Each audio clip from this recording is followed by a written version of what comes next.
نسألك يا من هو الله الذي الحمدللہ رب العالمین والصلاة والسلام علی سید الانبیاء والمرسلین اما بعد بسم اللہ الرحمن الرحیم اللہم صلی علی محمد وعلی آل محمد وبارک وسلم رب اشرح لی صدری ویسر لی امری واحلل عقدۃ من لسانی یفقہوا قولی واجعل لی وزیرا من اہلی آمین یا رب العالمین۔ ناظرین کرام السلام علیکم ورحمۃ اللہ وبرکاتہ۔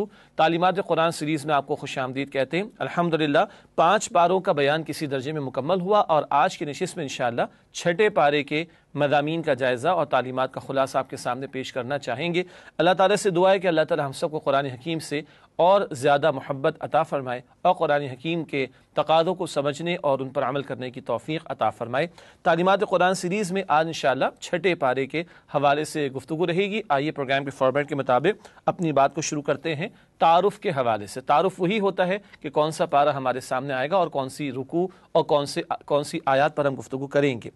تعارف کے حوالے سے پہلی بات ہے قرآن کریم کے پارہ نمبر 6 کا مطالعہ۔ یہ ہر مرتبہ کا جملہ پہلے آ جاتا ہے اور اسکرین پر بعد میں آپ اس کو ملاحظہ فرما دیں۔ 6 پارہ آج ہمارے پیش نظر ہے۔ سورۃ النساء رکوع نمبر 21 تا سورۃ المائدہ رکوع نمبر 11۔ یہ رکوع ہیں جو اس 6 پارے میں شامل ہیں اور آئیے آیات کا بھی تذکرہ کر دیں۔ سورۃ النساء آیات 148 سے سورۃ المائدہ آیت نمبر 82۔ نساء 148 سے مائدہ کی آیت نمبر 82 تک یہ وہ آیات ہیں جو قرآن حکیم کے 6 پارے میں شامل ہیں۔ مقاصد مطالعہ کو آپ کے سامنے رکھتے ہیں، یہ بھی عام طور پر ہر نشست میں سیم ہی ہوا کرتے ہیں۔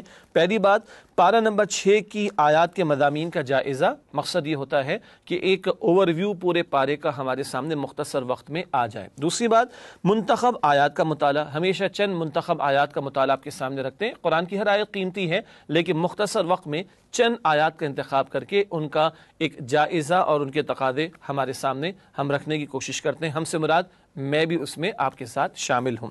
اور آخری بات، زیر مطالعہ آیات میں بیان شدہ اہم اوامر و نواہی کا تذکرہ، یعنی ڈوز اینڈ ڈونٹس، فقہی اعتبار سے نہیں بلکہ عمومی اعتبار سے کرنے والے کاموں کا ذکر جو چند آیات میں آیا ہوتا ہے اور نہ کرنے والے کاموں کا بیان جو چند آیات میں آیا ہوتا ہے، وہ بھی آپ کے سامنے ہم پروگرام کے آخر میں رکھتے ہیں۔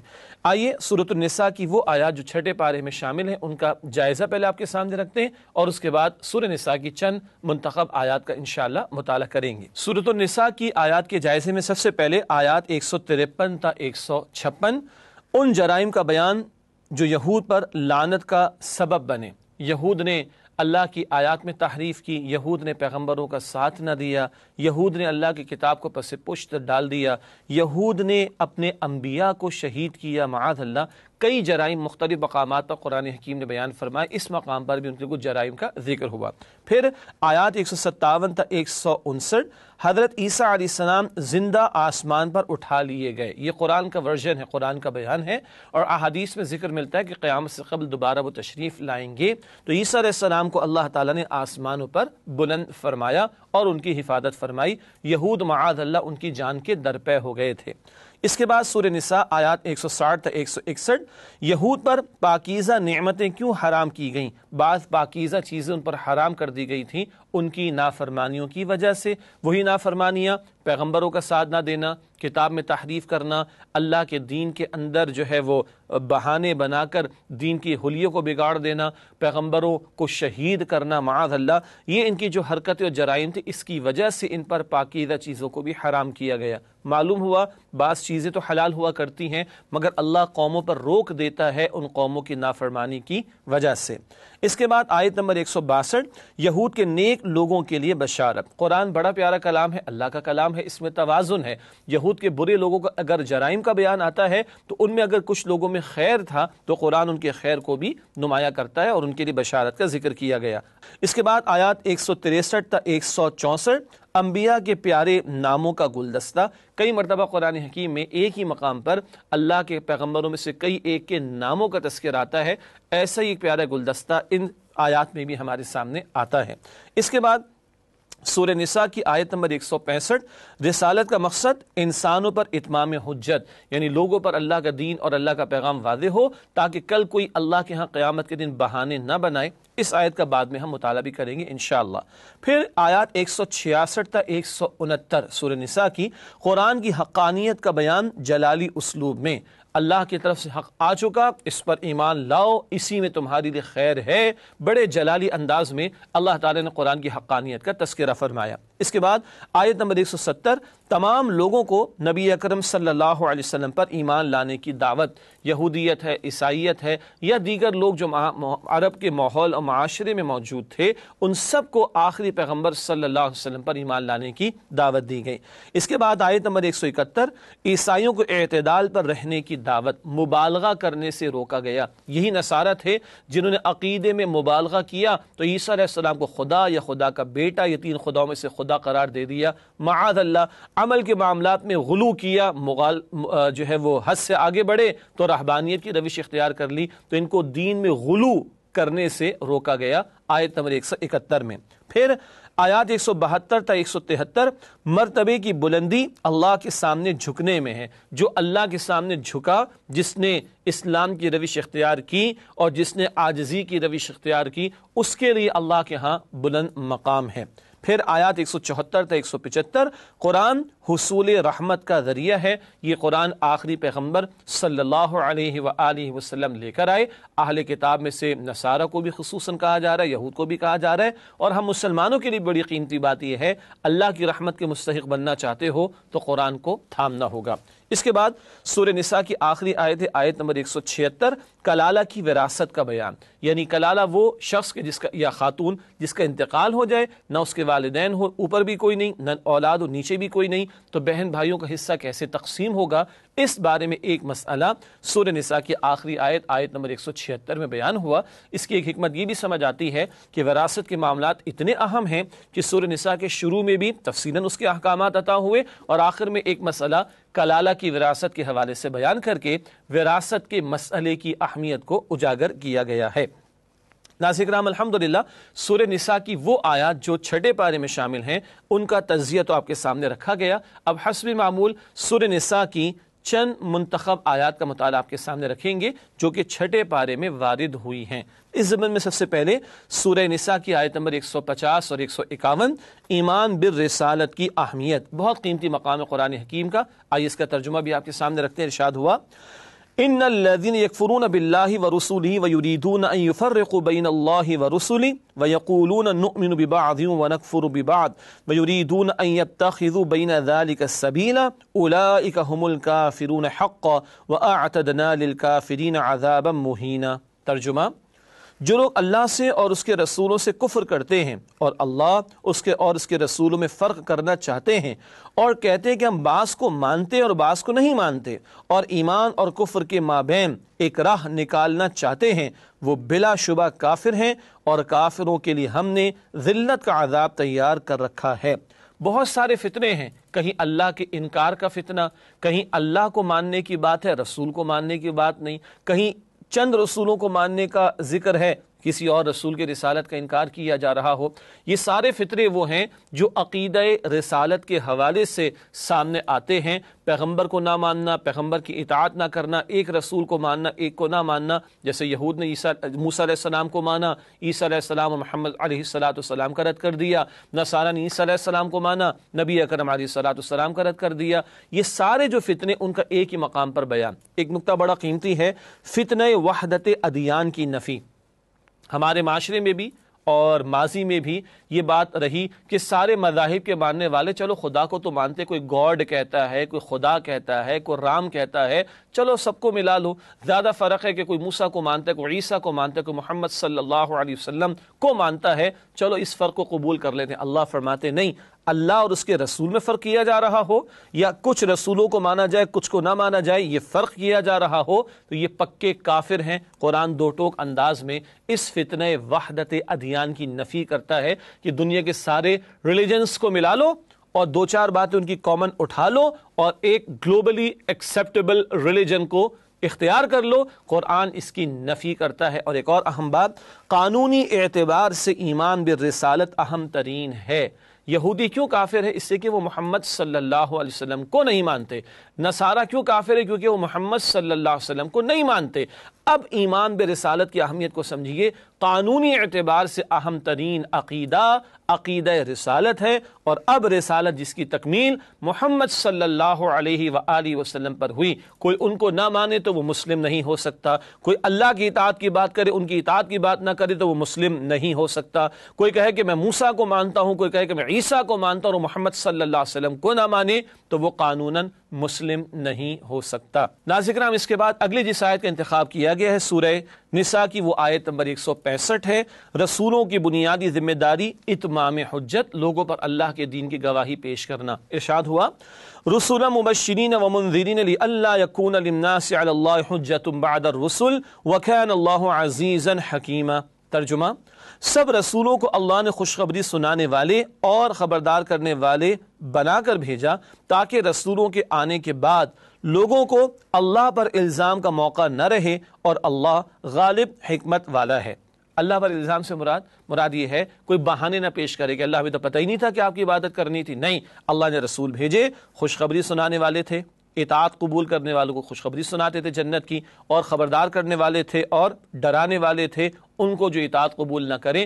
اللہ نے رسولوں کا سلسلہ قائم کیا جو ختم ہوا محمد کریم علیہ السلام پر، اور لوگوں پر اتمام حجت کر دی گئی، اور تاکہ کل کوئی بہانے پیش نہ کریں اللہ کے سامنے۔ اسی کو آگے ہم نے لکھا ہے، بشارت اور انذار دونوں امور رسولوں کی ذمہ داری تھی، بشارت بھی دیتے تھے اور خبردار بھی کرتے تھے۔ جیسے قرآن میں جنت کا ذکر بھی بار بار ہے، جہنم کا تذکرہ بھی بار بار کیا گیا، یہ رسولوں کی بنیادی ذمہ داری تھی۔ اس کو بنیادی ذمہ داری اس لیے کہہ رہے ہیں کہ سورہ حدید آیت نمبر 25 میں تمام رسولوں کے بارے میں یہ بھی فرمایا گیا، لِيَقُومَ النَّاسُ بِالْقِسْطِ، ان کی جد و جہد اور ان کی محنت کا ایک بہت بڑا حاصل یہ تھا کہ انسانیت کو عدل پر قائم کرے، ایک عادلانہ نظام کو قائم اور نافذ کریں۔ اس لیے وہ تکمیلی ذمہ داری رسولوں کی عدل کا نفاذ، یہ بنیادی ذمہ داری تھی رسولوں کی بشارت اور انذار والی۔ البتہ آگے ہم نے لکھا ہے ختم نبوت کے بعد یہ ذمہ داری امت مسلمہ کی ہے، اب انسانیت تک اللہ کا پیغام پہنچانا، بشارت اور انذار کے فریضے کو انجام دینا، ختم نبوت کے طفیل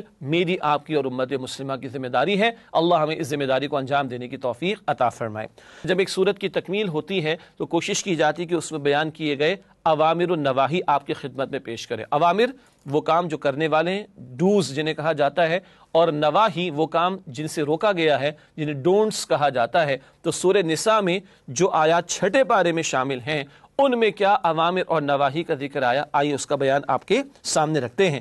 پہلے اوامر کا بیان سورہ نساء کی ان آیات کے ذیل میں جو چھٹے پارے میں داخل ہیں۔ پہلی بات، تمام کتابوں پر ایمان، آیت نمبر 162 میں ذکر ہے۔ نماز اور زکوٰۃ کی ادائیگی کا حکم، آیت نمبر 162 ہی میں اس کا ذکر آیا۔ ایمان اور اعمال صالحہ کی روش اختیار کرنا، آیت نمبر 173 میں اس کا تذکرہ ہوا، اور اللہ کی رسی کو تھامنا، آیت نمبر 175 میں یہ تقاضا کیا گیا، اور اللہ کی رسی سے مراد ہم سورہ آل عمران آیت 103 میں سمجھ چکے، وہ ہے قرآن کو تھامنا۔ اللہ تعالی ہم سب کو قرآن حکیم کو تھامنے اور اس کے حقوق کو ادا کرنے کی توفیق عطا فرمائے۔ ناظرین کرام، اس کے بعد چلتے ہیں نواہی کے بیان کی طرف۔ سورہ نساء میں بیان کیے گئے نواہی، ڈونٹس کا بیان، البتہ وہ آیات سورہ نساء کی جو چھٹے پارے میں داخل ہیں ان کے حوالے سے ہم بات کر رہے ہیں۔ آئیے نواہی کی لسٹ بھی آپ کے سامنے رکھتے ہیں۔ سب سے پہلے غیبت کرنا، اس سے روکا گیا ہے، آیت نمبر 148 میں ذکر۔ رسولوں کا انکار، آیت نمبر 150، کچھ کو ماننا کچھ کو نہ ماننا ذکر آ چکا۔